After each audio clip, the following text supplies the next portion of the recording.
Y también le damos la bienvenida a la maestra Marta Claudia Rocha Ramírez, quien es rectora de la Universidad UMJ Metropolitana de Jalisco.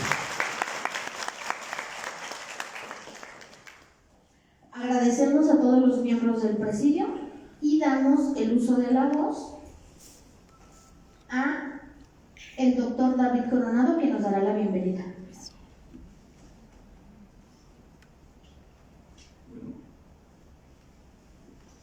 Bueno, pues sean bienvenidos, bienvenidas todas a este lugar, a este recinto que es su casa, y esperemos que en esta sesión vespertina tengamos una muy buena retroalimentación. La verdad es que realizar este encuentro llamado Voces sobre la violencia es toda una experiencia, ¿no? La verdad es que estamos pues muy agradecidos por su asistencia, muy agradecidos con el presidio que estamos en la mañana. Pues adelante, muchas gracias a Clara también, a Mario Enseguida, a todos muy agradecidos. Y pues la verdad es que hablar sobre este tema es desglosar uno de los problemas de la sociedad. Cuando se habla de violencia, inmediatamente pensamos en este signo de los tiempos, ¿no? Pensamos en esto que está presente en todos los lugares y espacios y tiempos de la sociedad contemporánea. Entonces es indispensable saber de qué se trata esto, realizar reflexiones, conclusiones, y entonces estar en la posibilidad de poder romper con estos flujos funcionales de la sociedad en la que actualmente vivimos. Son muchos los ámbitos, desgraciadamente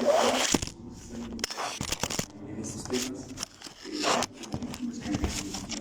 pues necesitamos tener como la radiografía de esto que está pasando. Y ahí la importancia, repito, sean bienvenidas, bienvenidos, y bueno, pues seguimos aquí estando presentes y estamos a sus órdenes para cualquier cosa que se ofrezca. ¿Sí? Gracias.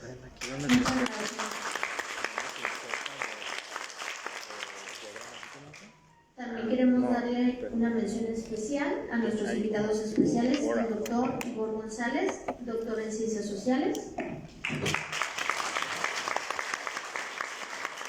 la doctora Adriana Castillo, quien es también de la prepa Matuterreno,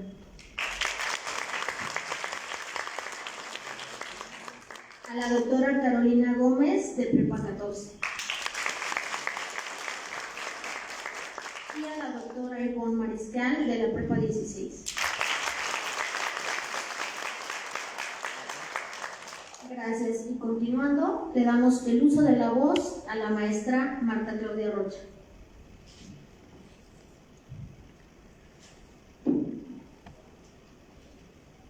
Bueno, para la Universidad Metropolitana de Jalisco es un orgullo participar con una institución tan importante de nuestro estado, que es la Universidad de Guadalajara. Gracias, Dante, gracias por la invitación. Gracias, David y Mario. La verdad, estoy muy agradecida contigo por toda esta participación. Nosotros nos sentimos muy honrados de estar el día de hoy y de ver, ahorita estaba viendo las caritas de todos ustedes con esta ímpetu de estar aquí y de aprender y de llevarnos las herramientas que necesitamos ejercer allá afuera. Eso es muy importante, que a ustedes los jóvenes de verdad se sientan interesados con estos temas de gran relevancia, de verdad llévenlo afuera, multiplíquenlo, pertenezcan a movimientos que nos lleven a la paz. Nos sentimos muy orgullosos y les decimos que la Universidad Metropolitana de Jalisco está para servirles, está a sus órdenes. Cualquier situación con nuestra maestra Mariana, que le agradecemos, que es parte del equipo, de verdad no duden en mandarnos un correo y estamos trabajando en conjunto con la UDG. Muchísimas gracias y felicidades por este evento. Gracias.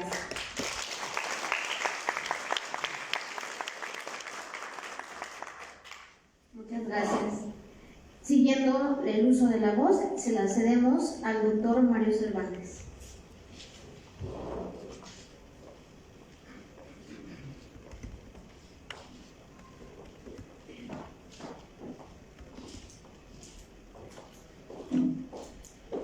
Muy buenas tardes, tengan todas, todos y todes.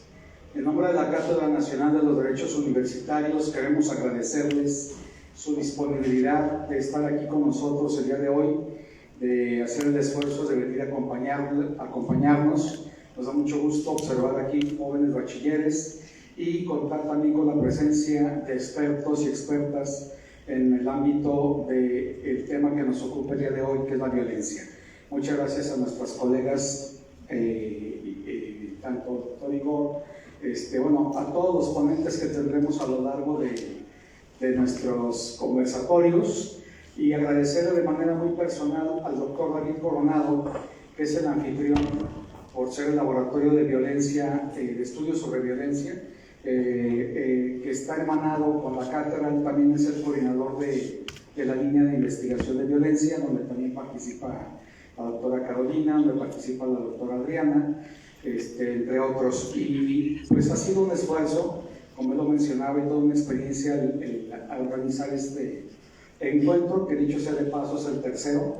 El primero fue en septiembre, que se llevó a cabo sobre cultura de paz en la sede del CULT en Tonalá. El segundo fue en el Centro Universitario de Ciencias de la Salud, obviamente con el tema salud y con la línea de salud.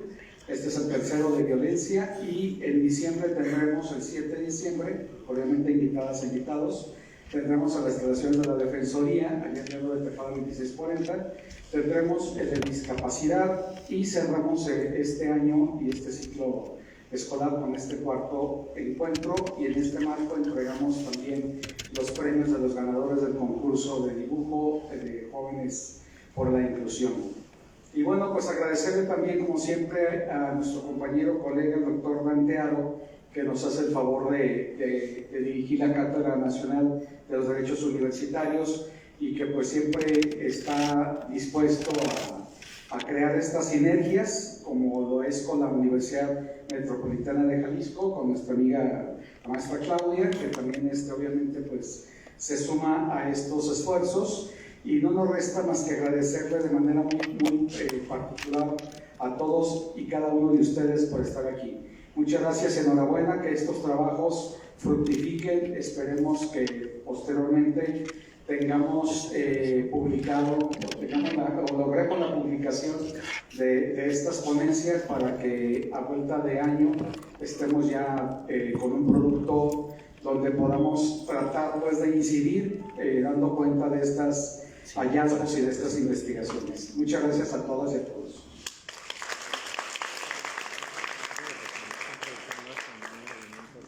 Gracias, doctor. Y bueno, de mi parte quiero felicitarlos por tener la valentía de hablar de un tema tan complicado como es la violencia.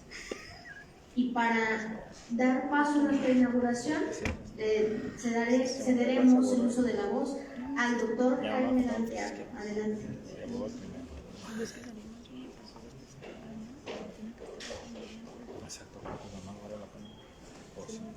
Buenas tardes, un verdadero privilegio encontrarme en este auditorio Rosario Castellanos, de este Centro Universitario de Ciencias Sociales y Humanidades, donde la Universidad de Guadalajara quiere poner y contribuir su grano de arroz, y sobre todo la parte que tiene que ver con todo su poderío de darle oportunidad a todas las personas de poder realizar este tipo de eventos. Encuentros de voces sobre violencia. El día de hoy quiero agradecer desde luego a las personas que nos acompañan en el presidio.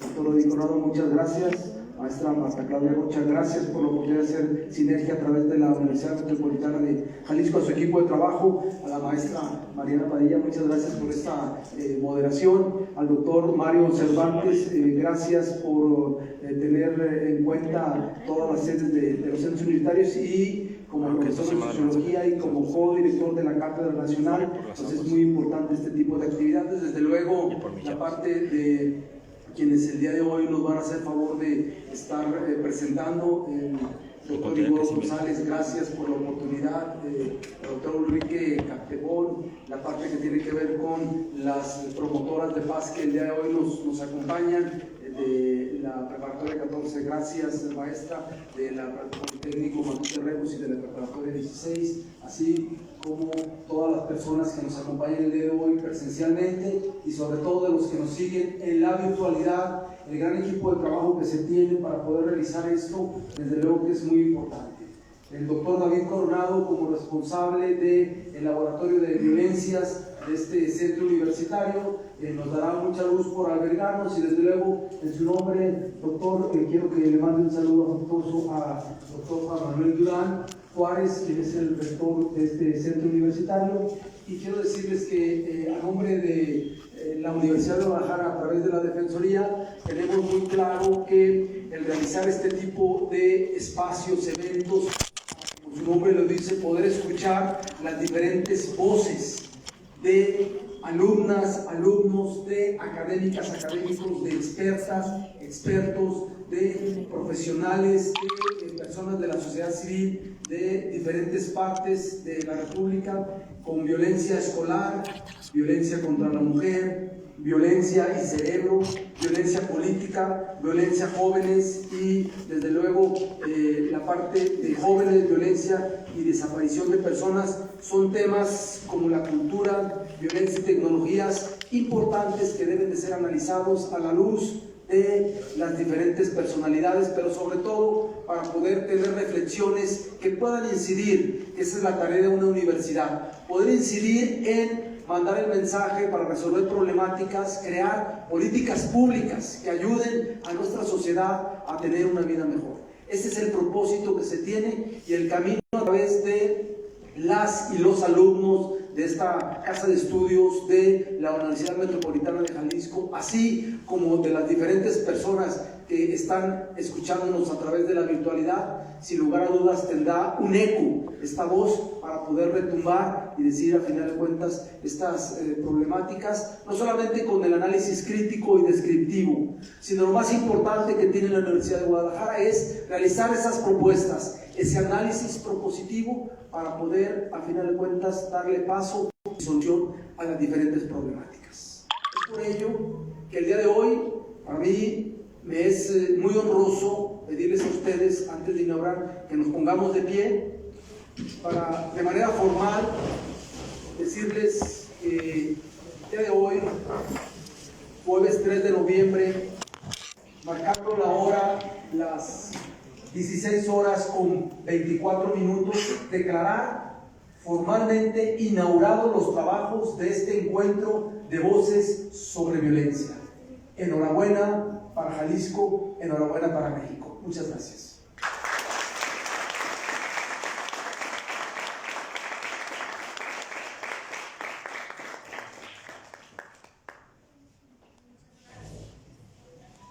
Muchas gracias, doctor. Muchas gracias a todos los miembros del presidio. Daremos paso al conversatorio magistral que tendremos sobre jóvenes, violencia y desaparición de personas, con la doctora Urique Capedón y el doctor Igor González. Vamos a despedir el presidio, si les parece, para darle paso a los ponentes y a los amigos que están ahora atrás, si fueran tan amables de pasar aquí a este lado adelante, por favor, para poder tenerlos así más cerquitas. Pasen, por favor, adelante, bienvenidos. Pasen, por favor. Los que están allá más atrás, si gustan ocupar aquí hay mucho espacio. Adelante.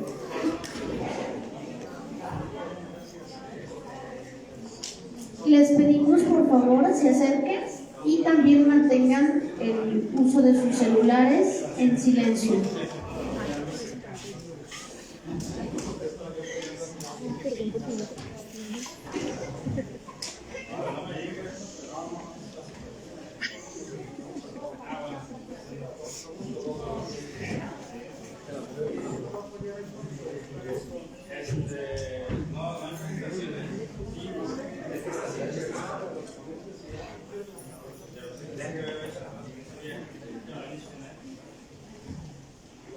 Es que no prende la compu.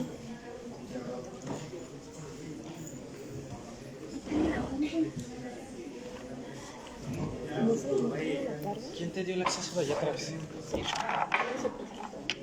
Y ya no prendí eso.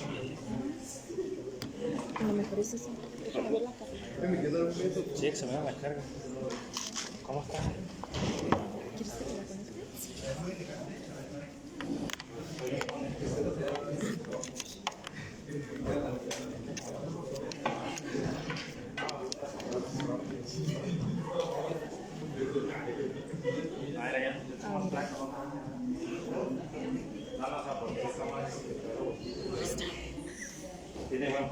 Está bien. Es que vi que por ahí mismo hay que cambiarle la... Pues si trae la presentación al USB. Déjale. Es que viene la presentación. Esa baña trajo la presentación. Entonces, que Pero nos espere un le momento digo para conectarlo. Sí, dile que... Digo, le digo. Pero ¿quién dice que estaba jodiendo?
¿Tu celular lo estás haciendo todavía? Sí, está en la transmisión. ¿Qué puedo traer para que se pare? Déjame ver si con la botella de agua. ¿Ok? ¿Que te veo de la botella? Mande.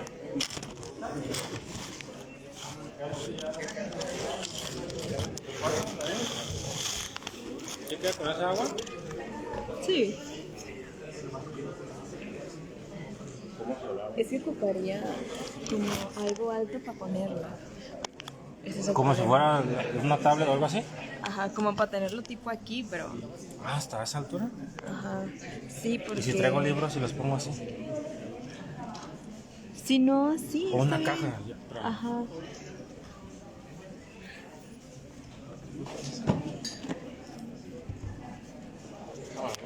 Esta está medio alta. Está muy alta. Ah, justamente. Ah, mira. Eso está bien. ¿Y si la atoras el celular aquí en estos medios? ¿No sabe?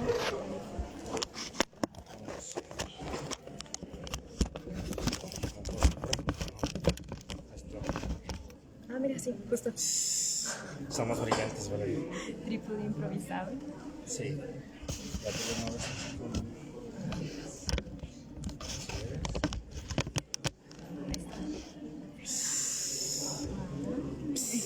¿Cuál? ¿Fue tu idea? Bueno, no lo hubiera pensado si no estuvieras aquí. Acuérdate, todo es contexto, ¿no? Si no hay contexto, Un problema solucionado. ¿qué falta? Ellos, estas personas, ¿qué pasa? Ah, estoy en la clase. Sí. Soy asistente del profe. No, sí, me habías contado, pero no sabía que podías, era virtual. Sí. Pero en media hora me estoy. Sí, ya, me dio permiso y todo y así. Uy. Manda para... Sí. Sí. ¿Cuál es el link para mandárselo a que lo retransmitan? ¿Me lo puedes mandar? Sí. O yo lo... Le mandamos el link y ya lo reenvía.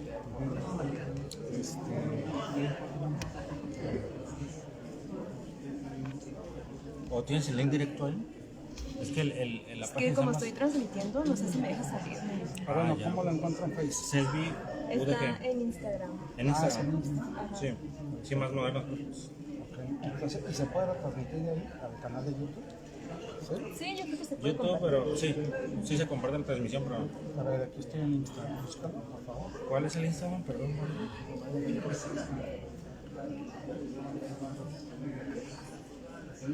Es ese de ahí.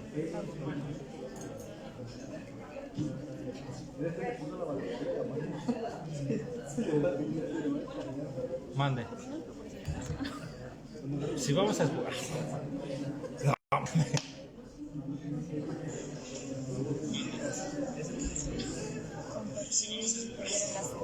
Yo lo tengo copiado.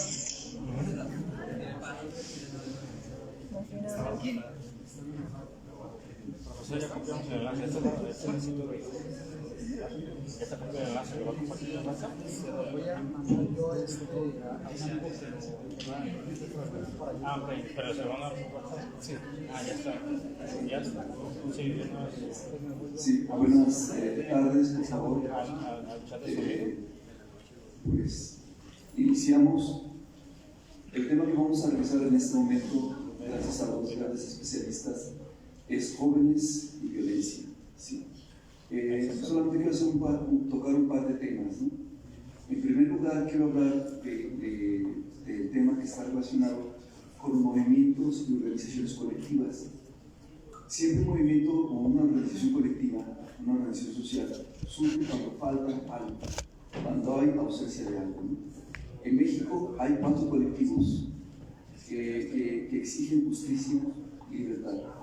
El primero está relacionado en todo México y en buena parte de América Latina con las madres buscadoras. Madres que están preocupadas por sus hijos, por sus hermanos, por sus esposos, por sus padres también. Y que bueno, están en ese gran problema, ¿no? Este movimiento realmente ha modificado radicalmente la concepción de las instituciones del Estado y de las leyes en México. En segundo lugar, no podemos dejar de hablar de los movimientos sociales relativos al feminismo. En este momento es uno de los más potentes en México y a nivel internacional.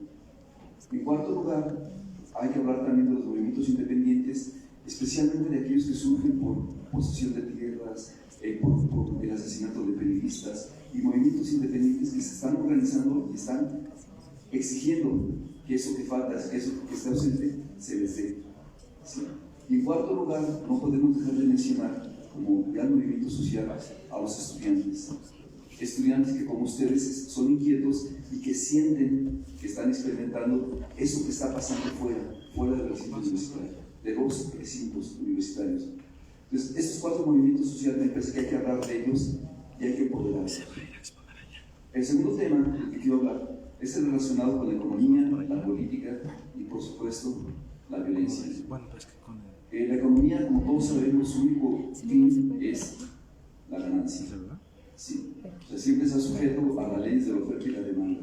Y lo que hace, lo que hace quien está en este ámbito es procurar esa ganancia. Entonces, no se pueden pelear, o no pelean más bien, o no crean ese bien común que todos y todas necesitamos.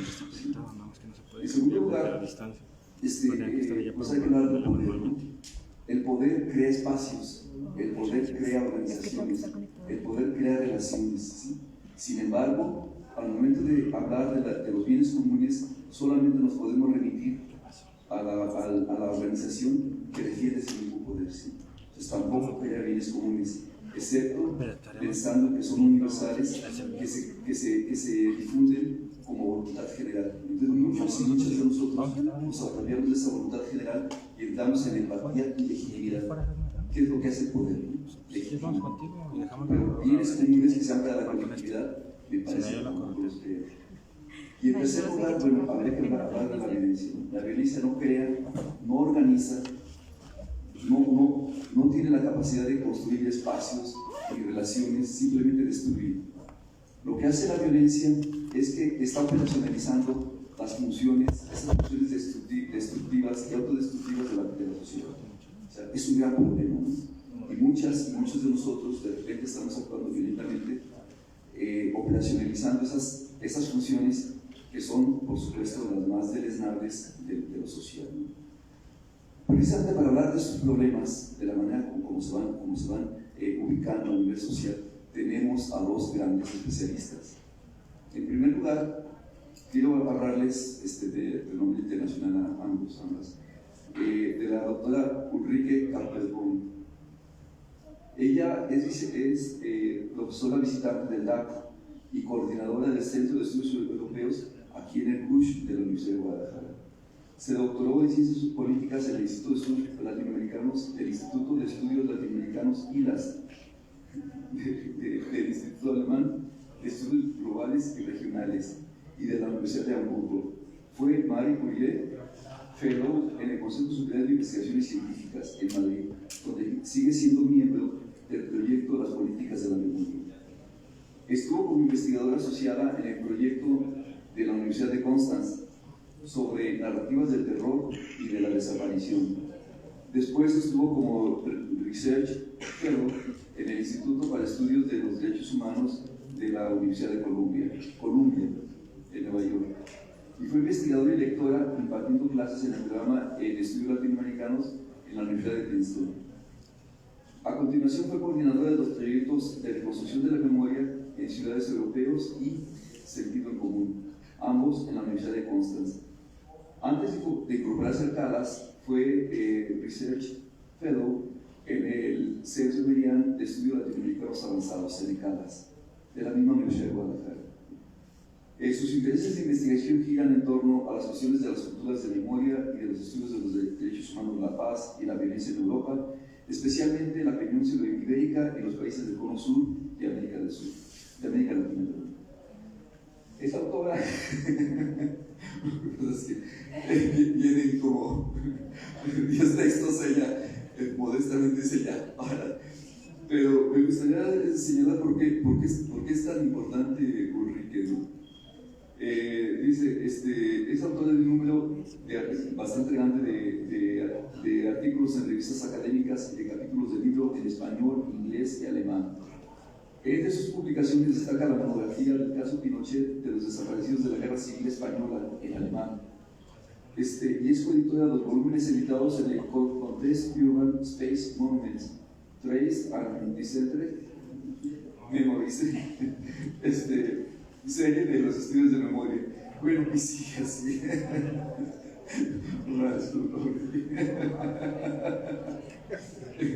Bueno, entonces le cedemos la palabra a Ulrike y no sin antes agradecerle su presencia aquí. Muchas gracias.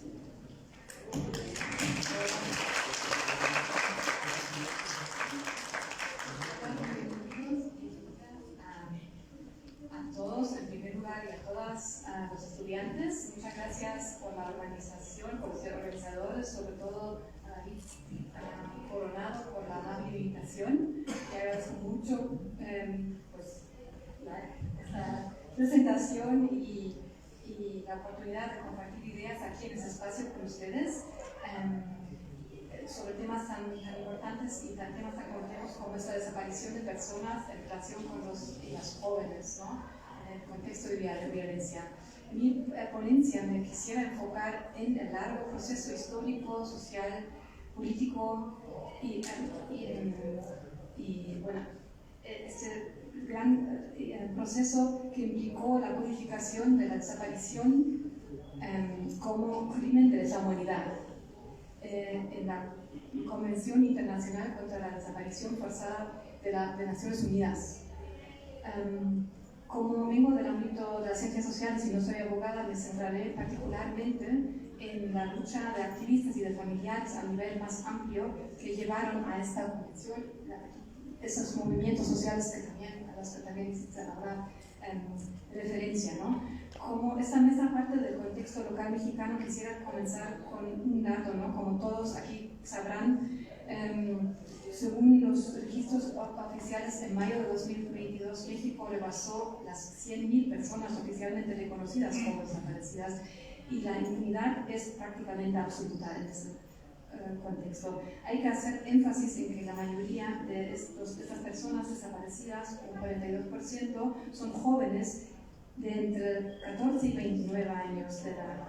A los jóvenes se les desaparece, como también acabas de mencionar, pues se les desaparece principalmente por motivos económicos. Están siendo utilizados por el crimen organizado, de la narcoviolencia, en trabajos forzosos, en condiciones prácticamente de esclavitud moderna, ¿no? Bueno, pero eso creo que de eso vamos a hablar después. Igor González, seguramente. En mi breve ponencia quiero más bien hacer énfasis en el papel del activismo de la sociedad civil, que es el corazón, vamos a decir, de toda la legislación local contra la desaparición, también aquí en México, pero también a nivel internacional, de lo que voy a hablar ahora. Hay que hacerles, pues yo diría, un enorme reconocimiento, por eso, a las madres y a los colectivos de búsqueda que andan pues, en México por todas partes buscando a sus hijos y hijas jóvenes desaparecidos, ¿no? Y que son, vamos a decir, los promotores, los motores fundamentales. En este sentido, el desarrollo de la Convención contra la Desaparición Forzada de la ONU de 2006 es el resultado de más de 30 años de esfuerzo por parte de las asociaciones de familiares de desaparecidos y de organismos de derechos humanos para lograr que este crimen sea plasmado como delito penal en el derecho internacional. Mi intervención hoy tiene como objetivo introducir brevemente este largo proceso de codificación de la figura legal para al mismo tiempo dar cuenta de la lucha de colectivos, de familiares y especialmente las asociaciones argentinas de las madres que estaban también en esta imagen que invitaba en el cartel, ¿no? De este evento. Sobre todo del Cono Sur, ¿no? Que es el contexto que más he trabajado. Y que contribuyeron a que este crimen atroz sea codificado en una convención de la ONU anclada en el marco del legal internacional, ¿no? Para empezar, pues, si pueden, siguiente por favor. La anterior. Ahí está. Para empezar, el término explícito de la desaparición para describir este crimen masivo parece haber sido utilizado por primera vez fuera de América Latina. Fue Adolfo Hitler, nadie menos, que lo estableció en el decreto llamado de Noche y Niebla, el Nacht und Nebellas, puedo aquí soltar una palabra en alemán, del 7 de diciembre de 1941, que vemos aquí. En Nebellas, las autoridades nazis prohibieron a los militares alemanes de la Wehrmacht en plena Segunda Guerra Mundial dar cualquier tipo de información sobre el paradero de sus víctimas para no crear mártires, ¿no? Pero esa práctica de terror también tenía el fin de paralizar la sociedad en su conjunto y quebrar cualquier tipo de resistencia. Después, la conceptualización de la desaparición forzada como práctica de terrorismo de Estado se empezó a debatir intensamente en el contexto de las políticas represivas de las dictaduras militares, primero en Guatemala, después en Chile y en Argentina. Bajo este término se englobaron diversos métodos represivos, todos ellos con el denominador común de que el paradero de las víctimas era desconocido para sus familiares. Durante las dictaduras, que ya dije, militares del Cono Sur de América Latina, de los años 70 y 80, los gobiernos utilizaron las desapariciones forzadas de forma sistemática. A menudo el crimen estaba coordinado a nivel transnacional a través de sus servicios secretos que colaboraban en el marco de la llamada Operación Cóndor. En el contexto de la Guerra Fría se trataba de una estrategia de la llamada Doctrina de Seguridad Nacional que fue aplicada bajo la influencia de Estados Unidos con una fuerte dirección, vamos a decir, anticomunista, ¿no? Este contexto llevó a una primera generación también de desaparecidos aquí, ¿no? En el contexto político, con una masiva persecución de movimientos izquierdas aquí también en México. Pues, y es que, como ya he dicho, los primeros debates sobre las desapariciones forzadas, la necesidad de desarrollar instrumentos políticos contra este delito, se produjeron en América Latina. Fue en el año 1974, por primera vez, que informa a la Comisión, Comisión Interamericana de Derechos Humanos denunció las desapariciones forzadas de la dictadura militar chilena. Un año después, la Asamblea General de las Naciones Unidas también se ocupó de la situación grave de derechos humanos en Chile debajo de la dictadura de Pinochet. El primer documento de la ONU sobre un caso concreto data de 1976. Fue presentado a la Comisión de Derechos Humanos de la ONU por el Grupo de Trabajo ad hoc sobre la situación de derechos humanos en Chile. Se refería al caso del ciudadano franco-chileno secuestrado Alphonse René Chamfort. La siguiente, por favor. Ahora sí. Ahí lo vemos. Un joven estudiante del MIR. El MIR es el movimiento de izquierda revolucionaria. Él tenía 23 años cuando desapareció. Esta imagen muestra al hermano de Alphonse Chamfort durante el juicio a 13 militares chilenos en París implicados en esta desaparición en diciembre de 2010, mostrando a una foto de su joven hermano, ¿no? Y es que una gran mayoría de los desaparecidos en el Cono Sur eran muy jóvenes, eran muchas veces estudiantes o activistas sociales o sindicalistas. Por ejemplo, estos sucesos llevaron a la formación en 1980 del Grupo de Trabajo de Desapariciones Forzadas e Involuntarias. En esta imagen hay un breve, la siguiente por favor. Aquí tenemos un breve resumen cronológico, ¿no? Para la labor de este órgano cuya misión era recibir información de gobiernos, organizaciones intergubernamentales y también humanitarias para clarificar el destino de las personas desaparecidas y sirvió de fundamento para avanzar hacia la declaración sobre la protección de todas las personas contra la desaparición forzada. Esto fue todavía un instrumento no vinculante del año 1952.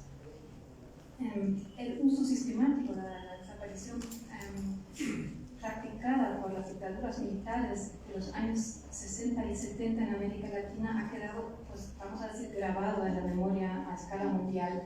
La siguiente, por favor. Sí.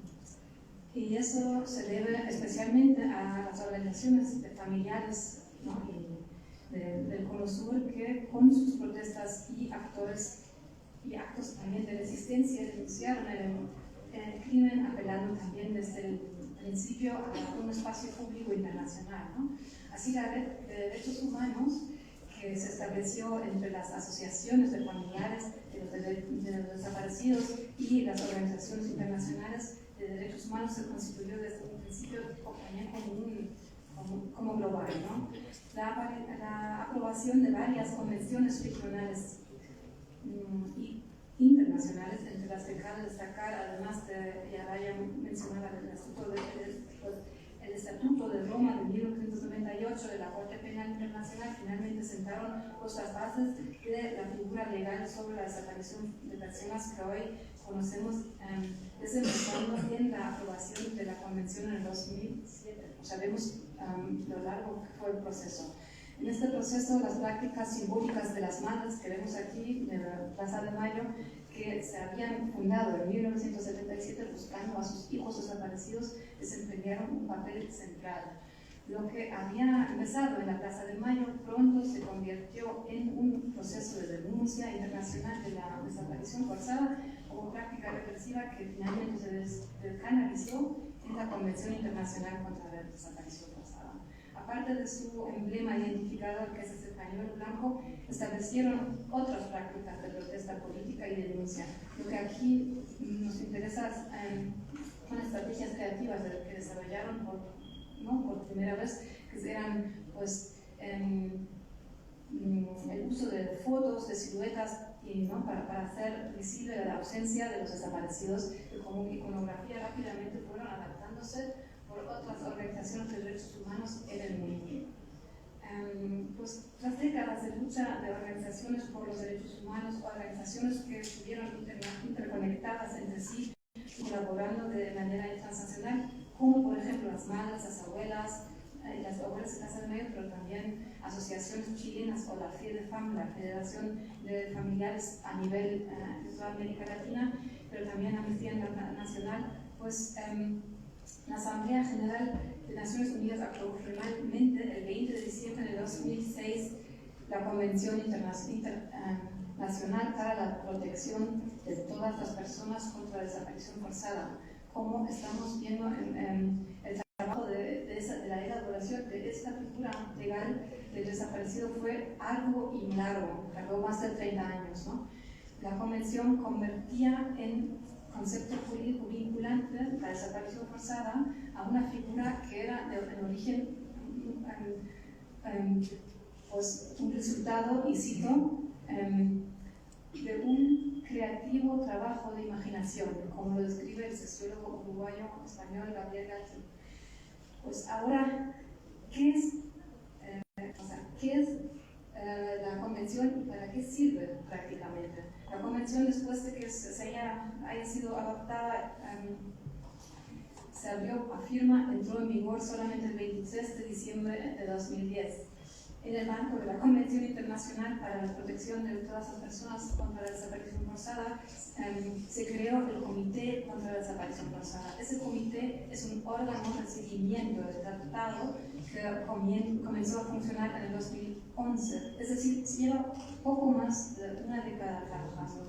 Tiene la competencia para activar investigaciones y recibe información sobre violaciones graves de desaparición y sistemática de los tratados, o sea, a los tratados en un estado parte, ¿no? México, por ejemplo, reconoció su competencia para recibir casos individuales solo en el 2020, y en el 2021 el país recibió una visita del comité, ¿no? Y también se publicó informes muy extenso sobre la situación preocupante que existe, ¿no? Actual.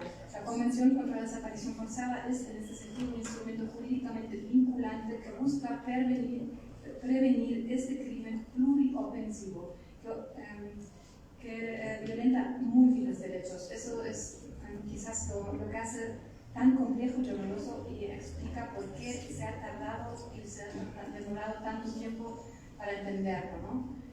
La innovación más importante de la Convención es que reconoce el derecho de las víctimas y sus familiares a la justicia, a la verdad y la reparación, los tres pilares que se llaman de la justicia transicional.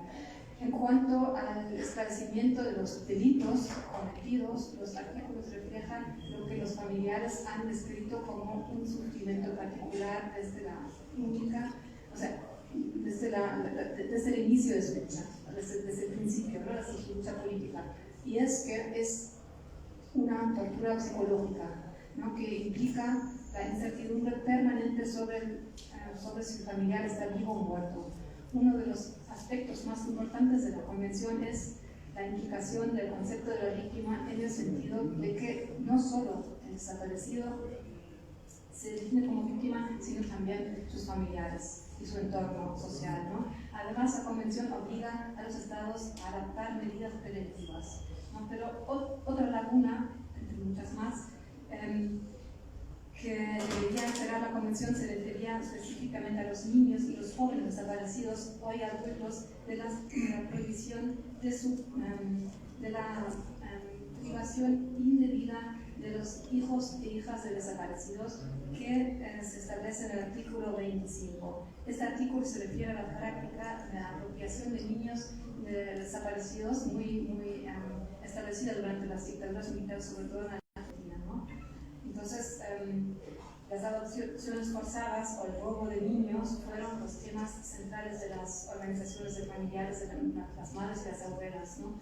Durante la dictadura militar, los militares habían robado, y eso seguramente que se sabe aquí, pues se habían apropiado de al menos 500 niños nacidos en cautiverio, en campos de detención y tortura secretas, ¿no? Y de las mujeres embarazadas que habían sido secuestradas. Pues la siguiente, por favor. Sí, la siguiente. Entonces existen diferentes definiciones en realidad, ¿no? Aquí vemos la internacional, ¿no? Existen diferentes definiciones, pues en realidad vamos a pasar directamente a la siguiente, ¿no? La definición legal de la desaparición de personas, la definición de desaparición de personas. La siguiente, por favor. O sea, aquí vemos los principios más importantes, ¿no? Los principios que se establecen en la Convención, ¿no? Y siempre es que existe un arresto, detención, secuestro o cualquier otra forma de privación de libertad. Esa conducta es obra de agentes del Estado, o sea, la implicación del Estado es una clave importante, ¿no? Grupos de personas que actúan con la actuación o el apoyo del Estado, ¿no? La conducta viene siempre seguida de la negativa a reconocer la privación de la libertad o del ocultamiento del paradero de esa persona desaparecida, ¿no? Y el resultado es que la persona desaparecida se va sustraída de la protección de la ley. Son un poco los principios básicos de esa convención. Como hemos visto, a partir de los debates en torno a los desaparecidos, ha surgido pues, en los últimos 30 años en América Latina una relevante red transnacional de lucha contra la represión estatal y la desaparición, la cual ha establecido prácticas de memoria particularmente y de lucha contra la impunidad, de la cual surgieron nuevas normas jurídicas. Si la denuncia pública y la sensibilización de la comunidad internacional ante el crimen era un interés central para las organizaciones de derechos humanos, también lo era, y en la misma medida el poder codificar la desaparición forzada como violación de los derechos humanos a nivel internacional, ¿no? Entonces, finalmente es importante que se creó una red de activistas, de colectivos, de familiares apoyados por organismos de derechos internacionales que con su protesta hicieron visible en el espacio público las prácticas represivas de la desaparición forzada y contribuyeron esencialmente a la construcción de una figura colectiva del desaparecido, ¿no? Eso es ya para cerrar, ¿no? Pero además de las organizaciones de derechos humanos locales establecieron un espacio de denuncia ya durante las dictaduras militares argentina y chilena, por ejemplo, e instauraron de este modo la figura del desaparecido en la conciencia colectiva a nivel mundial, usando prácticas de denuncia e intervención en el espacio público, ¿no? O sea, y en ese sentido solamente quiero volver al espacio local. Cabe mencionar brevemente la resignificación y la apropiación del espacio, por ejemplo, la glorieta de los niños héroes, que en Guadalajara desde el 2018 ahora pues, se está llamando, o se llama la glorieta de los desaparecidos, y lo mismo tenemos pues, en la Ciudad de México, ¿no? Entonces, eso solo lo quiero mencionar brevemente. A la vista de las prácticas terroristas existentes, tenemos también que decir que la Convención contra la Desaparición Forzada, me temo que sigue siendo un instrumento bastante débil y bastante ineficaz, ¿no? Un problema es que a menudo los familiares no tienen los conocimientos necesarios sobre la Convención y sus mecanismos, o no tienen los recursos financieros para poder llevar a cabo los procedimientos, ¿no? El grupo de trabajo de la ONU sobre desapariciones forzadas señaló en su último informe que hay un número alarmante, ¿no? Pues, en múltiples países, ¿no? Pero también aquí en México, pero también en Siria, ¿no? Ahora pues, en Ucrania. Y bueno, entonces la existencia de este marco legal no significa necesariamente que contribuyan a las investigaciones y la sanción de los responsables del delito. México, por ejemplo, ha aprobado recientemente la primera ley del mundo que regula de forma muy específica y detallada todos los aspectos relacionados con las desapariciones forzadas. Pues en el último informe, como ya dije, del grupo de trabajo sobre desaparición forzada, es México el estado con el número más elevado de desapariciones que ha llevado a sanciones y acciones urgentes en este organismo, ¿no? Entonces yo creo que aquí lo quiero dejar y espero que ahora nos vamos a ocupar más del aspecto de los jóvenes. Muchas gracias y ahora vamos a iniciar pues, con el segundo en la lista. Muchas gracias.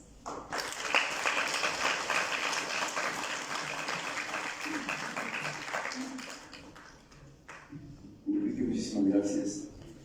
Esta gran descripción que nos ha dado, que ella llama breve, porque sin embargo vemos que es bastante completa y profunda, producto de una investigación que ella ha realizado. Y pues bueno, estamos muy agradecidos. Esto ha quedado grabado, entonces pues lo estaremos reproduciendo por las diferentes plataformas. Bueno, sigue el doctor Igor Israel González Aguirre. Él es doctor en ciencias sociales, está adscrito al Sistema Nacional de Investigadores, labora como profesor investigador en el Departamento de Estudios sobre Movimientos Sociales en la Universidad de Guadalajara. Está involucrado en la investigación de cultura política y la violencia, sobre todo con respecto al papel que en ello desempeñan las y los jóvenes. Es autor del libro Y sin embargo se mueve, Juventud y Cultura Política en Guadalajara, y coautor del libro Juventud y Violencia en México, Diálogo entre Neurociencias, Sociedad Civil y Ciencias Sociales. Publica todo lo que parece, una columna que aparece quincenalmente en Zona Docs, Periodismo de Resistencia. Pues le damos la bienvenida al doctor Igor, por favor.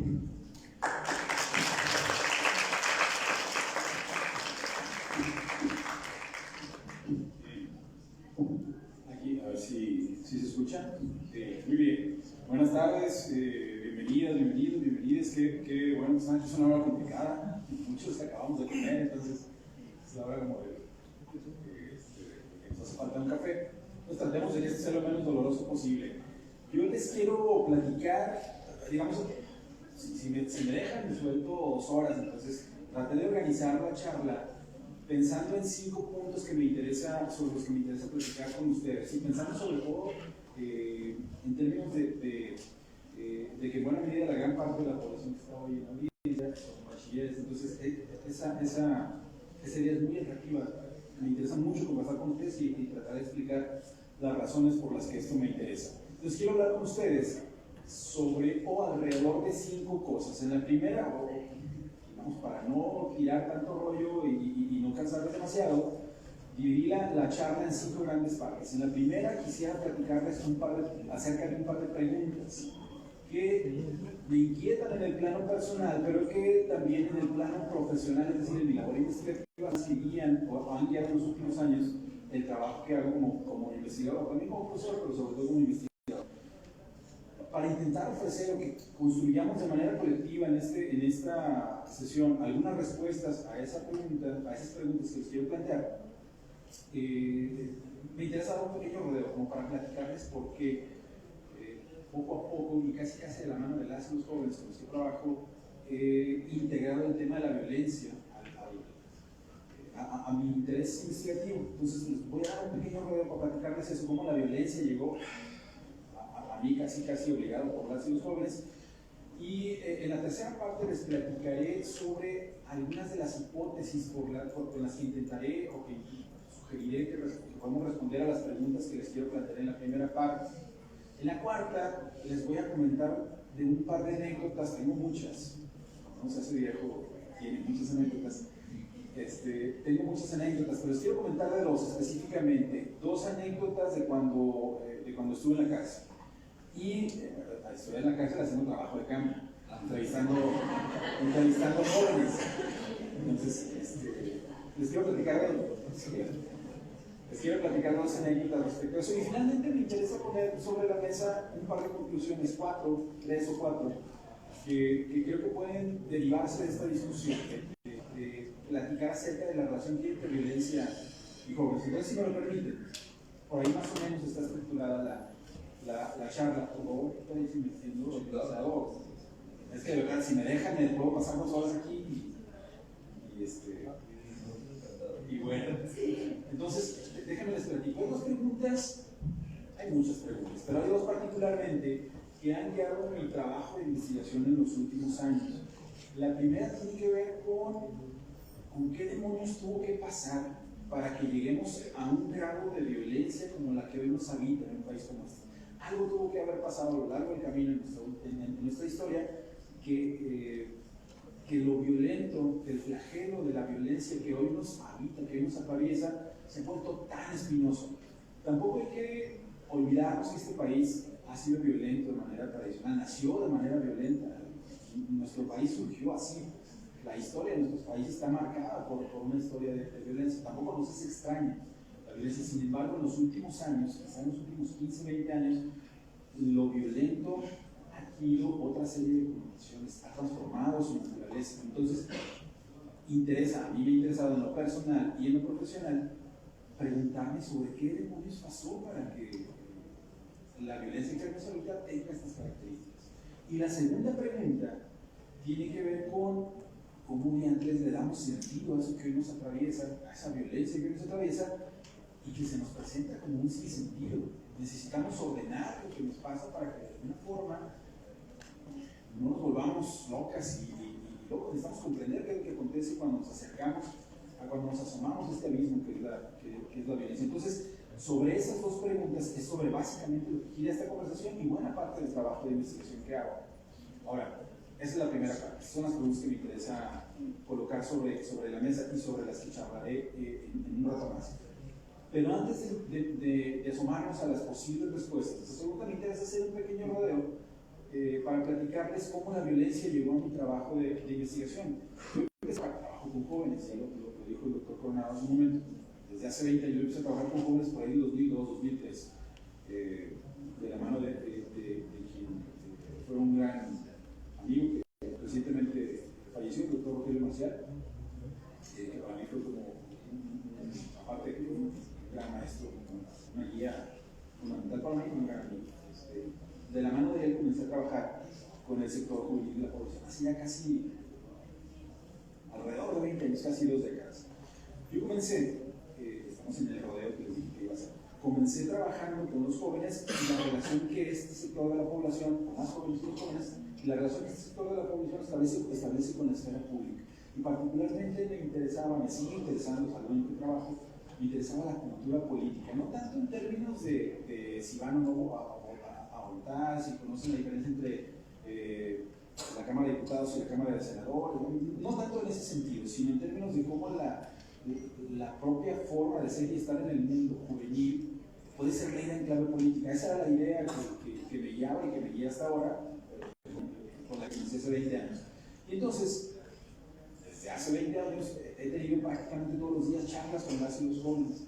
Y en esas charlas, que digamos técnicamente se llama trabajo de campo, lo que ha ocurrido es que la violencia siempre ha ocupado un lugar en la conversación. Siempre hay entre los muchos temas, así estamos hablando de hace 20 años, entre los muchos temas de los que uno discute con la juventud, la violencia es uno de ellos, pero igual están los derechos sexuales, igual están los derechos ambientales, también están los derechos políticos, en fin, este cuerpo como arena política, hay toda una serie de conversaciones sobre temáticas sobre las que solían conversar los jóvenes, y entre esas temáticas, una de ellas era la violencia. Conforme pasan los años, estas charlas adquieren otro tipo de densidad y entonces empiezan a aparecer con mayor frecuencia, ya no en la periferia como unos temas, como uno más de los temas, sino en el centro. Empiezan a aparecer temas como el miedo, como la violencia, como la incertidumbre, como la inseguridad. Entonces, poco a poco en estas charlas, en los últimos 20 años que he sostenido con las y los jóvenes, en su narrativa, en su discurso, empieza a aparecer este componente, pero ya no, insisto, ya no de manera marginal por allá, como uno de los temas que se tocan, sino como un elemento central para la constitución de lo que es ser joven. O sea, la violencia como un elemento que nos atraviesa, que tenemos que considerar día a día para producir nuestra vida social, pero también nuestra vida subjetiva particular, en el ámbito de la experiencia. Y eso para mí fue una cuestión como científico, digamos, el científico social dentro de mí brincaba de gusto, pero la persona es fascinante investigarlo, pues, qué ha pasado en términos de este desplazamiento de la periferia al centro, del componente de lo violento. Como científico es muy interesante, es fascinante investigarlo, pero como persona es espantoso, es espeluznante. ¿Por qué? La realidad, una de las conclusiones que vamos a llegar, porque la violencia nos ha obligado a cambiar muchas de las cosas que hacemos, decimos, sentimos y pensamos, sobre todo siendo jóvenes. Vamos a ver algunas de las razones por las que esto ocurre así. Entonces, de esa manera, en los últimos 20 años, este es el rodeo que quería dar, con esto cierro el rodeo, poco a poco con las charlas de las y los jóvenes, en tanto que ahí en esas charlas emerge como un componente central la violencia, me he visto casi obligado a averiguar qué pasa con este asunto. Y al respecto tengo algunas hipótesis. Entramos a la tercera parte de la charla. tengo algunas hipótesis. Voy a usar un par de tecnicismos, no quiero abrumarlos digamos, con la discusión teórica sofisticada acerca de la violencia. Permítanme un par de tecnicismos y si hay alguna cuestión que quede medio nebulosa la aclaramos en el momento de las preguntas y las respuestas.